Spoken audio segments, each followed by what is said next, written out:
Praise the lord.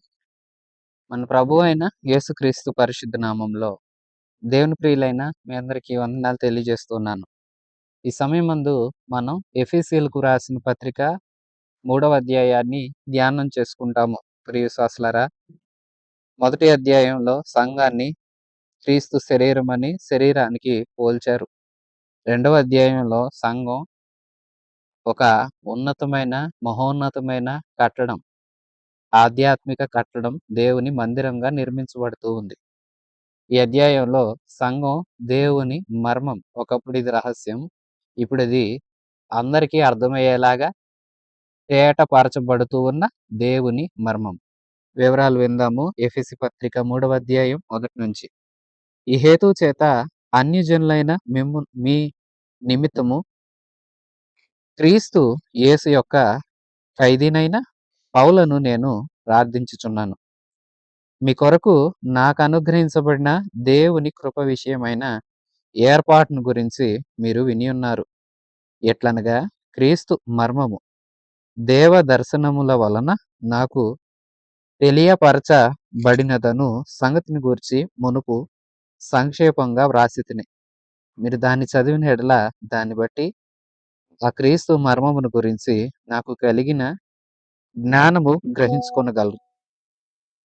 ఈ మర్మం ఇప్పుడు ఆత్మ మూలముగా దేవుని పరిశుద్ధులకు అపోస్తులకును ప్రవక్తలకును బయలుపరచబడి ఉన్నట్లుగా పూర్వకాలమందు మనుషులకు తెలియపరచబడలేదు.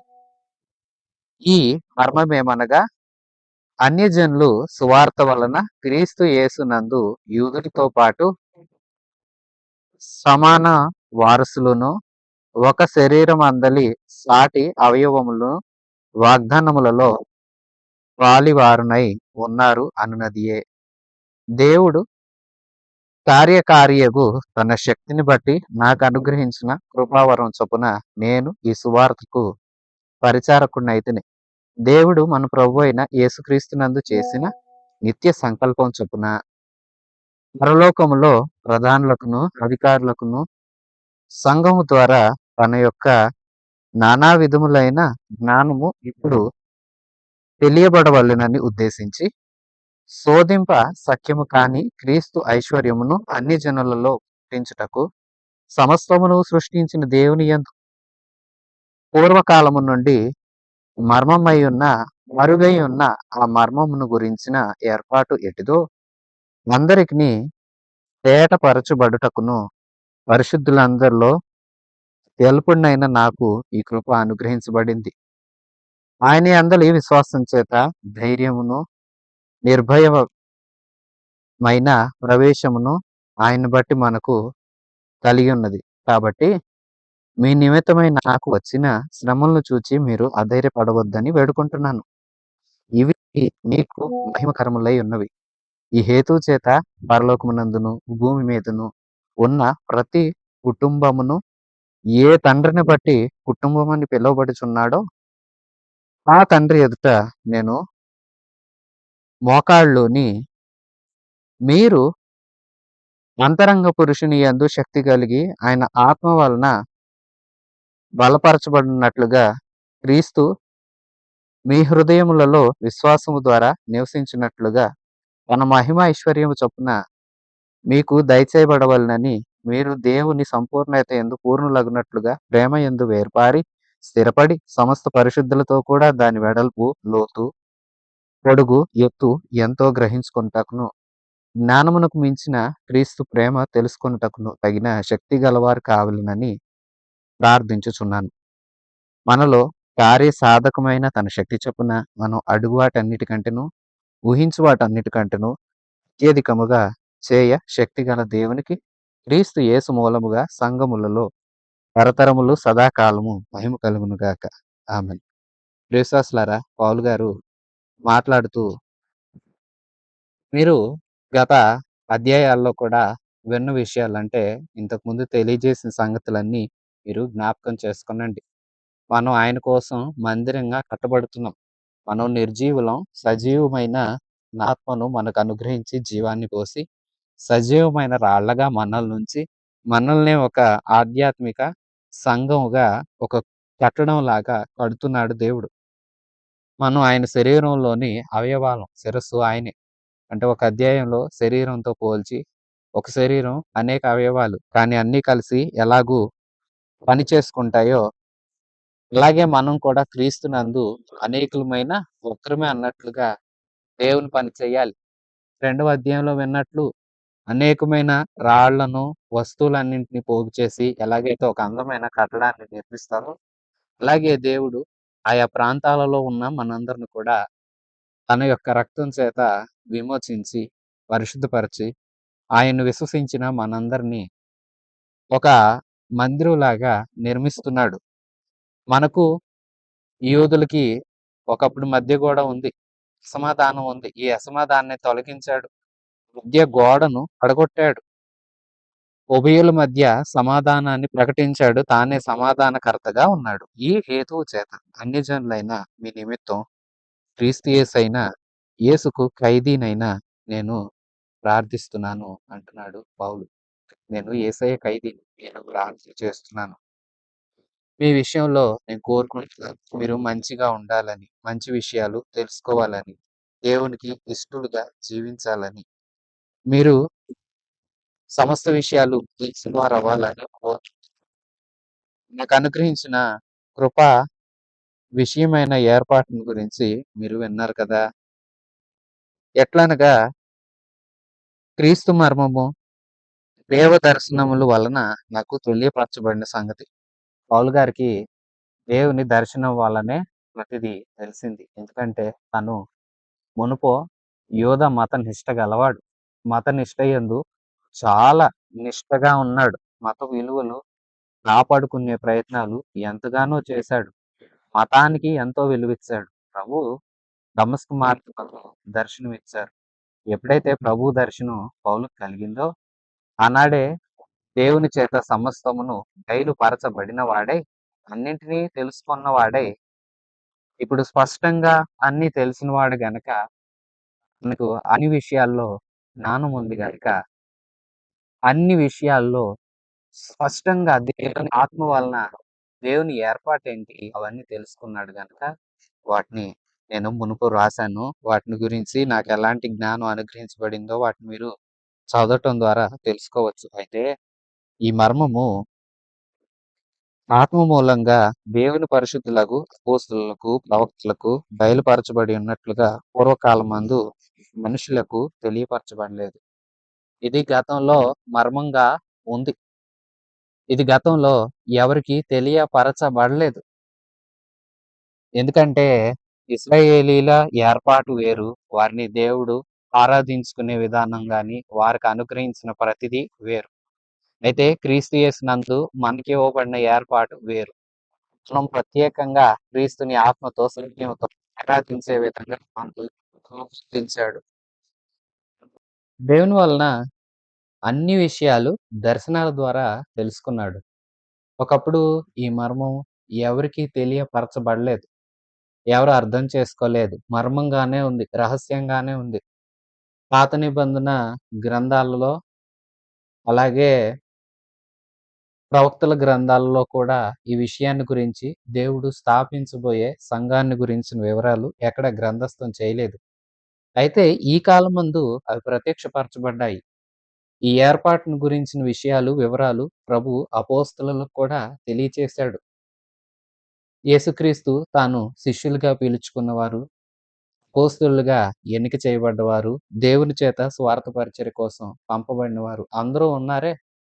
అందరికీ ఈ మర్మాన్ని గురించిన సత్యము పెంతెకోస్తు నాడు దేవుడు వారందరి మీదకు ఆత్మను పంపినప్పుడు, ఆత్మను పొందుకొని వారు అన్ని భాషలతో దేవుణ్ణి స్తుతిస్తూ, దేవుని యందు ఆనందిస్తూ ఉన్నారు.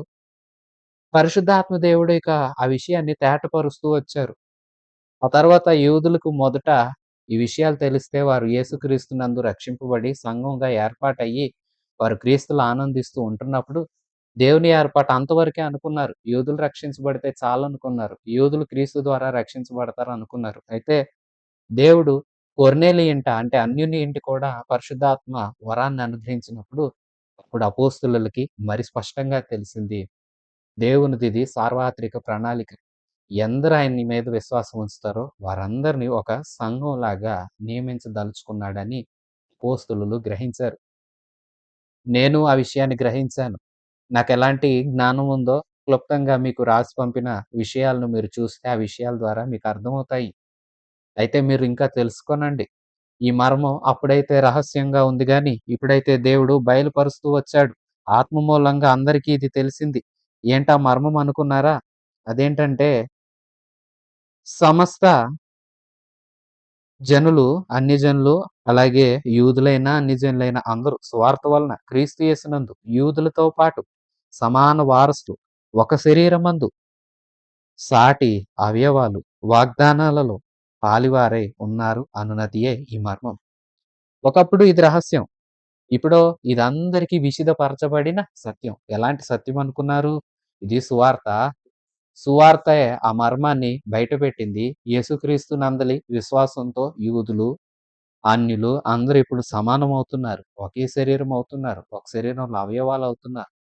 వాగ్దానాల మీద అందరికీ హక్కు వచ్చింది. అందరూ దేవుని వాగ్దానాలలో పాలువారవుతున్నారు. దేవునితో సహవాసం చేయగలుగుతున్నారు. ఇదే మర్మం యొక్క రహస్యం. ప్రియవిశ్వాసులారా, ఇది ముందు లేని ఏర్పాటు. కానీ క్రీస్తునందు చేయబడ్డ ఏర్పాటు. అయితే ముందు ఇది ప్రత్యక్షపరచబడలేదు. సంగతులు కొన్ని మరుగుగా ఉంచడం దేవునికి ఘనత.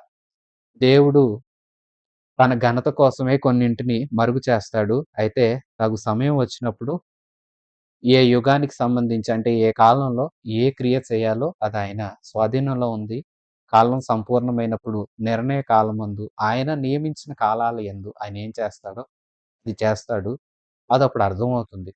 కొన్నైతే వాగ్దానాలుగా ముందే ప్రవచన రూపంగా మాట్లాడించి ఉంచాడు.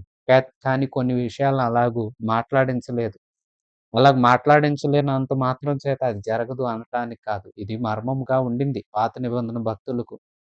కానీ యేసుక్రీస్తు శిలువ అందరిని సమానత్వంలోనికి తీసుకొచ్చింది. యూదుల ఆధిక్యత ఉందని యూదులు సంతోషించే లోపే యూదుల్ని, అన్యుల్ని ప్రేమతో ఆహ్వానించింది శిలువ. శిలువలో వేలాడిన క్రీస్తు దగ్గరికి వచ్చిన వారందరికీ పాప క్షమాపణ. వారు యూదులైనా, అన్యులైనా. రాని వారెవరైనా వారికి శిక్షే. వచ్చిన వారు రక్షించబడతారు. ఇదే సువార్త. ఈ సువార్త ఏంటి? సువార్త యేసుక్రీస్తు మన కోసం జరిగించిన కార్యం. యేసు మన కోసం ఏం చేశాడంటారా? మహిమను విడిచాడు. భూమి మీదకు వచ్చాడు. మనలాగా జీవించాడు. శ్రమను అనుభవించాడు. శిలువ మీద వ్రేలాడాడు. రక్తమంతా కార్చాడు. శిలువనందు మరణించాడు. సమాధి చేయబడ్డాడు. సమాధి చేయబడిన క్రీస్తు మూడవ దినాన సజీవుడై తిరిగి లేచాడు. తిరిగి లేచి తండ్రి యొద్దకు వెళ్ళాడు. వెళుతూ చెప్పాడు, "నేను మళ్ళా వచ్చి మిమ్మల్ని తీసుకెళ్తానన్నాడు." ఇదే సువార్త. యేసయ్య ఇదంతా మన కోసం చేసింది. ఈ చేసిందా అని చెప్పాలి. నీవు సువార్త విని నమ్మితే చాలు. క్రొత్తగా నీవేమో మరలా క్రొత్తగా ఏదో చేర్చాల్సిన అవసరం, చేయాల్సిన అవసరం ఏమీ లేదు. ఇది ఒకప్పుడు మర్మం. ఇప్పుడైతే యేసుక్రీస్తు శిలువ త్యాగం అందరికి అర్థమయ్యే రీతిగా అన్ని భాషల్లోకి, అన్ని ప్రాంతాలకు సువార్త వెళుతుంది. సువార్త నమ్మిన వారందరూ యూదులు ఎలాంటి ఆధిక్యతలు కలిగి దేవుని కృపను పొందుకొని ఉన్నారో, నేడు ఆ కృపను మనం కూడా పొందుకోవాలని దేవాది దేవుడు ఈ ఏర్పాటు జరిగించారు. ఇది ఆనాడు మర్మం. నేడు ఇది ప్రత్యక్షపరచబడింది. ఆత్మదేవుడు అందరికీ స్పష్టంగా బోధిస్తున్నాడు. అపోస్తలులైన, ప్రవక్తలైన సేవకులు. వారే ప్రవక్తలు, దేవుని మాటను ప్రవచించిన వారు. వారే అపోస్తలులు. అటు వారి ద్వారా ఈ సువార్త మనందరికీ అందించబడింది. నేడు అన్ని ఆధిక్యతలు, అన్ని వాగ్దానాలు మనకు కూడా అనుగ్రహించబడ్డాయి. విశ్వసించడం ద్వారా పిల్లలమవుతాము. విశ్వసించడం ద్వారా రక్షణ పొంది పిల్లలమవుతాము. పిల్లలమైన మనకు స్వాస్థ్యాన్ని ఇస్తున్నాడు. ఆశీర్వాదాన్ని వాగ్దానం చేశాడు. వాగ్దానాలన్నీ పొందుకుంటాం. ఇది దేవుని ఏర్పాటు. ఇది అప్పుడు మర్మం. అయితే ప్రియ విశ్వాసులారా, ఇప్పుడిది తేటపరచబడింది. నీవు నేను ఈ విషయాన్ని అర్థం చేసుకొని, యేసుక్రీస్తు ప్రభువుని ప్రభువుగా ఒప్పుకొని, మన అధికారాన్ని ఆయనకి అప్పజెప్పి, ప్రభువు నేను పాపిని అని, మన యొక్క ప్రతి పాపాన్ని ఒప్పుకొని, వాటిని విడిచిపెట్టి పరిశుద్ధంగా జీవించాలి. ఇంతే మనం చేయాల్సింది. ఇంతకు మించిన భారము మన మీద ఏది ప్రభువు మోపట్లేదు. ఏ భారము, బరువు మన మీద లేదు గనక, ఉచితముగా అనుగ్రహించబడే ఈ రక్షణను మనమందరము పొందుకొని, క్రీస్తు యేసు ప్రభువుతో మనందరం కూడా యుగయుగాలు ఆనందించాలి. ఇది ఒకప్పుడు మర్మం. అయితే ఇది ప్రత్యక్షపరచబడిన సత్యం. ఈ సత్యాన్ని దేవుడు బోధించాలని అత్యల్పుడినైనా నాకు కూడా ఈ కృపను అనుగ్రహించాడు. నేను కూడా ఎంతో అల్పుడిని. అయితే నాకు కూడా ఈ కృపావరాన్ని అనుగ్రహించాడు. దేవుని యొక్క మహిమ ఐశ్వర్యం ఎట్టిదో నేనందరికీ తెలియచేయాలని. తోటి అపోస్తలులు ఎలాగైతే తెలియచేస్తున్నారో, అలాగే నేను కూడా ఈ విషయాన్ని స్పష్టంగా అందరికీ తెలియచేయాలని, తెలియచేయడం కోసమే దేవుడు నాకు కూడా ఈ కృపను అనుగ్రహించి, నన్ను కూడా ఈ పరిచర్యలో పాలిభాగస్తుడిని చేశాడు. పాలిభాగస్తుడిని ప్రభువే నన్ను చేశాడు. అందుకే నేను కూడా ఈ యొక్క సువార్తను ప్రచురపరచగలుగుతున్నాను. నేనైతే ఎంతో అల్పుడిని. అయినా ప్రభువైన యేసుక్రీస్తునందు ఆయన చేసిన నిత్య సంకల్పం పరలోకంలో ప్రధానులకి, అధికారుల కంటే దేవుని దూతలకు, భూమి మీదున్న అధికారులకు సంఘం ద్వారా తన యొక్క నానా విధమైన జ్ఞానం ఇప్పుడు తెలియపడాలని ఉద్దేశించాడు. శోధింప సఖ్యము కాని క్రీస్తు ఐశ్వర్యం అన్ని జనుల్లో ప్రకటించబట్టకు. శోధింప సఖ్యము కాని క్రీస్తు ఐశ్వర్యం అదే సువార్త. సువార్త ద్వారా దేవుడేమై ఉన్నాడో, ఆయన దగ్గరికి మనం ఎలా రాగలుగుతామో, వచ్చిన మనం ఎలాగ దీవించబడగలుగుతామో, ఈ విషయాలన్నీ ప్రకటిస్తున్నాడు. సమస్తాన్ని సృష్టించాడు దేవుడు. ఆయన యందు పూర్వకాలం నుండి మరుగై ఉన్న ఈ మర్మాన్ని గురించిన ఈ ఏర్పాటు ఎటిదో ఇప్పుడు అందరికీ తేటపరచాలని పరిశుద్ధులందరిలో అత్యల్పుడైన నాకు కూడా ఈ కృపను అనుగ్రహించాడు. ఆయన యందు విశ్వాసం చేత ధైర్యమును, నిర్భయమైన ప్రవేశము ఆయన్ను బట్టి మనకిప్పుడు కలిగుంది. కాబట్టి మీ నిమిత్తమై నాకు వచ్చిన శ్రమలు చూసి మీరు అధైర్యపడొద్దు అని నేను మిమ్మల్ని వేడుకుంటున్నా. ఈ సువార్త కోసం నాకు కొన్ని శ్రమలొచ్చాయి. శ్రమలొచ్చాయి అని మీరు నన్ను బట్టి అధైర్యపడిపోవద్దు. నన్ను బట్టి కృంగిపోవద్దు. ఇవి మనందరికీ మహిమను తెచ్చేవే తప్ప, ఇవి మనందరికీ మెప్పును తెచ్చేవే తప్ప నష్టపరిచేవి కావు. ఇబ్బంది పెట్టేవి కావు. ఒకవేళ ఇప్పుడు మనకి ఇబ్బందిగా ఉండవచ్చు. కానీ దేవుని ఏర్పాటు ముందు ఇవేపాటివి? దేవుడు మన కోసం ఎంత గొప్ప వాటిని ఏర్పాటు చేశాడు. దేవుడు మన కోసం ఎంత ఉన్నతమైన వాటిని సిద్ధపరిచాడు. ఆయన చేసిన ఏర్పాటు ముందు, ఆయన మనకు అనుగ్రహించిన ఈ కృప ముందు, ఆయన మనకు అనుగ్రహించిన ఈ ఉన్నతమైన ఆధిక్యతల ముందు, వాగ్దానాల ముందు, ఆయన మన విషయంలో కలిగి ఉన్న ఈ ఉన్నతమైన మర్మం సంఘం. సంఘాన్ని దేవుడు మర్మంగా ఉంచాడు. కాలం వచ్చినప్పుడు దాన్ని ప్రత్యక్షపరిచాడు. అది యేసుక్రీస్తు అనే పునాది మీద కట్టబడుతూ ఉంది. క్రీస్తుని గురించి ప్రకటించే అపోస్తలులు క్రీస్తునే పునాదిగా వేశారు. ఇప్పుడు క్రీస్తు పైన కట్టబడేవారే విలువైన కట్టడంగా కట్టబడతారు. క్రీస్తు పైన తప్ప మరి ఎక్కడ నీవు కట్టబడకుండా ఉండటానికి ఇష్టపడకు. దేవుని మీద మాత్రమే కట్టబడు. ఇంకెక్కడా కట్టబడొద్దు. ఇంకెక్కడా నిలవవద్దు. ఇంక దేనిలోనూ స్థిరత్వము పోల్చుకోవద్దు. స్థిరత్వాన్ని సంపాదించుకోవద్దు. లోకంలో నేను స్థిరుడను అనుకోవద్దు. క్రీస్తులోనే మనం స్థిరులము. కదలని వారము. ప్రభువు కార్యాభివృద్ధి యందు ఎదురు చూసేవారము. నిలకడైన మనస్సాక్షి గలవారంగా మనం ఉండాలి. శ్రమలు చూసి భయపడకండి. నాకొచ్చిన శ్రమలను బట్టి మీరు కృంగిపోవద్దు. అధైర్యపడిపోవద్దు. ఇది సువార్త కోసం వచ్చింది. ఇది మహా ఏర్పాటు. ఇది గొప్ప మర్మం. ఈ మర్మాన్ని ఇప్పుడు అందరికీ ప్రత్యక్షపరచాలి. అందరికీ తెలియచేయాలి. ఇది నాకు, నా తోటి అపోస్తలులకు తెలియచేయబడిన విషయం. మాకు తెలియచేయబడిన విషయం మేము అనేకులకు తెలియచేయడానికి కాస్త శ్రమైనా అనుభవిస్తాం. ఎందుకంటే ఈ శ్రమ ఈవేళటికుంటుంది. ఇది చులకనిది. రేపు ఇది మహిమను తీసుకొనొస్తుంది. ఆ మహిమ ముందు ఇదేపాటిది? గొప్ప మహిమ మన కోసం ఎదురు చూస్తూ ఉంది.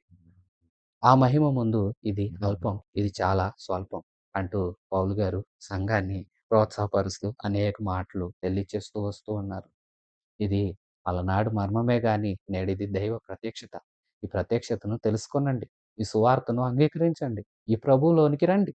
ప్రభువులో స్థిరంగా నిలవండి. ప్రభువులో వాగ్దానాలున్నాయి. మీరు కూడా హక్కుదారులు కండి. ప్రభువులో ఆశీర్వాదాలున్నాయి. రండి, దీవించబడండి. ప్రభువు సువార్తను విశ్వసించండి. ఆయన మనందరి కోసం చేసిన ప్రాణ త్యాగాన్ని, శిలువ బలియాగాన్ని చూడండి. ఆ బలి ద్వారా మనకు కలిగే రక్షణ చూడండి. రక్షణ ద్వారా దయచేయబడే పరమ రాజ్యాన్ని చూడండి. అంటూ అందరికీ తెలియచేయడానికి ఈ విషయాలను తెలియచేస్తూ ఉన్నారు పౌలు గారు. ప్రియవిశ్వాసులారా, ఈ అధ్యాయంలో 14 వచనం నుంచి పౌలు గారు ప్రార్థన చేస్తున్నారు. మొదటి అధ్యాయంలో ఆయన చేసిన ఒక ప్రార్థన ఉంది. మూడవ అధ్యాయంలో కూడా ఆయన చేసిన ఒక ప్రార్థన ఉంది. 14 వచనం నుంచి ఈ హేతువు చేత పరలోకమందును భూమి మీద ఉన్న ప్రతి కుటుంబము ఏ తండ్రిని బట్టి కుటుంబమని పిలువబడుచున్నవో ఆ తండ్రి ఎదుట మోకాళ్ళు ఊని విశ్వాసులారా 14 వచనంలో పౌలు గారు అంటారు, ఈ హేతువుని, ఈ విషయాన్ని ఆధారం చేసుకొని పరలోకమందు భూమి మీద ఉన్న ప్రతి కుటుంబం ఏ తండ్రిని బట్టి కుటుంబం అని పిలువబడుచున్నాయో, ఎవరి వలన కుటుంబాలుగా ఏర్పాటయ్యాయో, క్రీస్తు కుటుంబం, క్రీస్తు శిలువ త్యాగం ద్వారా ఏర్పాటైన క్రీస్తు కుటుంబం, ఇది తండ్రి ద్వారా ఏర్పాటు చేయబడింది. ఈ కుటుంబంలోనికి విశ్వసించిన వారందరూ చేర్చబడుతున్నారు. ఏ తండ్రిని బట్టి కుటుంబం అని పిలువబడుచున్నామో, తండ్రి ఎదుట మోకాళ్ళేసి నేను చెప్తున్నాను వినండి అంటూ మోకాళ్ళూని ప్రార్థన చేస్తున్నాడు పౌలు. 15వ వచనం నుంచి. మీరు అంతరంగ పురుషుని యందు శక్తి కలిగి, ఆయన ఆత్మ వలన బయలుపరచబడినట్లుగాను, బలపరచబడినట్లుగాను, క్రీస్తు మీ హృదయములలో విశ్వాసము ద్వారా నివసించున్నట్లుగాను, తన మహిమైశ్వర్యము చొప్పున మీకు దయచేయబడవలెనని, మీరు దేవుని సంపూర్ణతయందు పరిపూర్ణులుగా ప్రేమయందు వేరుపారి స్థిరపడి, సమస్త పరిశుద్ధులతో కూడా దాని వెడల్పు, పొడుగు, లోతు, ఎత్తు ఎంతో గ్రహించాలని, జ్ఞానానికి మించిన క్రీస్తు ప్రేమ తెలుసుకొనుటకు తగిన శక్తి గలవారు కావాలని ప్రార్థిస్తున్నా. పౌలు ప్రార్థన చూడండి. ఏమంటున్నారో తెలుసా? మీరు అంతరంగంలో అంతరంగ పురుషుని యందు శక్తి కలిగి దేవుని ఆత్మ వలన మీరు బలపరచబడాలి. మొదటిగా అంటాడు. మీరు అంతరంగంగా బలపడాలి. బలంగా తయారవ్వాలి. అంతరంగ పురుషుని యందు. శరీరం వయసును బట్టి కృషిస్తుంది. కానీ అంతరంగ పురుషుడు దినదినం వృద్ధి చెందాలి. అందులో మీరు బలపడాలని. 2 క్రీస్తు మీ హృదయంలో విశ్వాసం ద్వారా నివసించాలి. యేసుక్రీస్తు మీ హృదయాల్లో ఉండాలి. ఎలాగా? మీ విశ్వాసం ద్వారా. అంటే మీరు విశ్వాసం కావాలి. మీరు విశ్వాసులు కావాలి. మీరు బలపడాలి. 3 తన మహిమైశ్వర్యం చొప్పున మీకు దయచేయబడవలెను.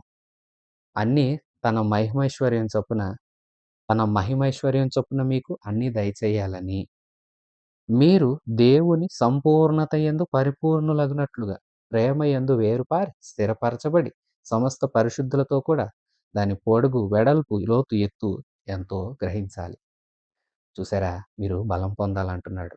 మీరు విశ్వాసమందు స్థిరపడాలంటున్నాడు. క్రీస్తు మహిమైశ్వర్యంలో ప్రతిదీ మీకు దయచేయబడాలంటున్నాడు. తర్వాత అంటున్నాడు, మీరు ప్రేమ అనేదేంటో తెలుసుకోవాలి. ప్రేమ ఎలాంటిది? జ్ఞానానికి మించింది. అది ఉన్నతమైంది. యేసు ప్రేమ. ఆ ప్రేమలో మీరు కూడా సంపూర్ణులవ్వాలి. యేసు ఎంత ప్రేమించాడు? ప్రాణం పెట్టేంత. మీరు కూడా ఆ ప్రేమలో సంపూర్ణులు కావాలి. దాని పొడుగు, వెడల్పు, లోతు, ఎత్తు. మీరు ప్రేమలో తెలుసుకోవాలి. ప్రేమ కలిగి మీరు జీవించాలి. జ్ఞానం తెలుసుకోవాలి. జ్ఞానం కలిగుండాలి. ఎందుకంటే యేసుక్రీస్తు ప్రభువు గొప్ప దేవుడు. ఆయన మనం అడిగిన వాటి కన్నా, ఊహించు వాటికన్నా అత్యధికంగా చేసే దేవుడు. ఆయన అంత గొప్ప దేవుడై ఉన్నాడు. అంత గొప్ప దేవుడిని ఆరాధిస్తున్న మీరు కూడా అన్ని విషయాల్లో గొప్పగా ఉండాలి. బలంగా ఉండాలి. విశ్వాసంగా ఉండాలి. స్థిరులుగా ఉండాలి. ప్రేమలో వృద్ధి పొందాలని నేను మీకోసం ప్రార్థన చేస్తున్నా అంటున్నాడు. ఇది మర్మం అన్నాడు ఒకప్పుడు. కానీ ఇప్పుడు తేటపరచబడింది. ఏంటా మర్మం? యేసుక్రీస్తు సువార్త ద్వారా స్థాపించబడిన సంఘం. ఏంటి సంఘం? అంటే యూదులతో పాటు సమాన హక్కు పొందింది. వాగ్దానాలు పొందింది. ఆశీర్వాదాలు పొందింది ఈ సంఘం. ఇప్పుడు ఈ సంఘం ఎలాగుండాలి? బలంగా ఉండాలి. విశ్వాసంతో ఉండాలి. సంపూర్ణ ప్రేమతో ఉండాలి. జ్ఞానానికి మించిన ప్రేమ కలిగుంటే క్రీస్తేసు అడిగిన వాటికన్నా, ఊహించిన వాటికన్నా అత్యధికంగా దయచేయగల శక్తిగల దేవుడు కాబట్టి సంఘం ద్వారా ఆయనకి యుగయుగాలు మహిమ కలగాలని నేను ప్రార్థిస్తున్నాను. సంఘము ఉన్నతమైంది. అది దేవుని ఏర్పాటు. ఏర్పాటు చేయబడిన ఈ సంఘం బలముయందు, విశ్వాసమందు, ప్రేమయందు వృద్ధి చెందాలి. నానాటికి అభివృద్ధి చెందాలని పౌలు స్పష్టంగా ఈ అధ్యాయం ద్వారా తెలియచేస్తున్నారు. ప్రియ విశ్వాసి, నీవు దేవుని సంఘము అని పిలువబడే దేవుని కుటుంబంలో సభ్యుడిగా చేర్చబడ్డావా? చేర్చబడ్డ నీవు బలపరచబడుతున్నావా? దినదినం అంతరంగ పురుషుని యందు వృద్ధి చెందుతున్నావా? విశ్వాసంలో అభివృద్ధి చెందుతున్నావా? నూతన విశ్వాసంలోనికి ఎదుగుచున్నావా? ఏదో విన్నాను, నమ్మాను అంటూ అక్కడ ఆగిపోయావా? సరే విశ్వాసి, యేసు ఎంత ప్రేమించాడు, నువ్వు కూడా ఇతరులని ప్రేమిస్తున్నావా? ప్రేమ కలిగి జీవిస్తున్నావా? ప్రియ విశ్వాసి, దేవుడు గొప్ప దేవుడు. ప్రేమలో నీవు అభివృద్ధి చెందు. సరే, నీకెన్నో ఆశలుండుంటాయి. నీవు గనక ప్రభు కుటుంబంలో చేర్చబడి, ప్రేమ విశ్వాసాలయందు ఎదుగుచూ, దేవునిలో బలపరచబడుతూ, ఆయన ఆత్మ ద్వారా దినదినం ఆయనకిష్టలుగా నీవు జీవిస్తూ ఉంటే, నీవు అడిగిన వాటికన్నా, ఊహించిన వాటికన్నా అత్యధికంగా దయచేయ దేవుడు నా పక్షమై ఉన్నాడు. దేవునికి మహిమ సంఘం ద్వారా, మన ద్వారా యుగయుగాలు కలుగునుగాక. ఆమేన్. మన ప్రభువైన యేసుక్రీస్తు కృప, తండ్రి అయిన దేవుని పరమ ప్రేమ, పరిశుద్ధాత్మ దేవుని సన్నిధి సహవాసం మనందరికీ సదాకాలం తోడై ఉండి నడిపించునుగాక. ఆమేన్. God bless you.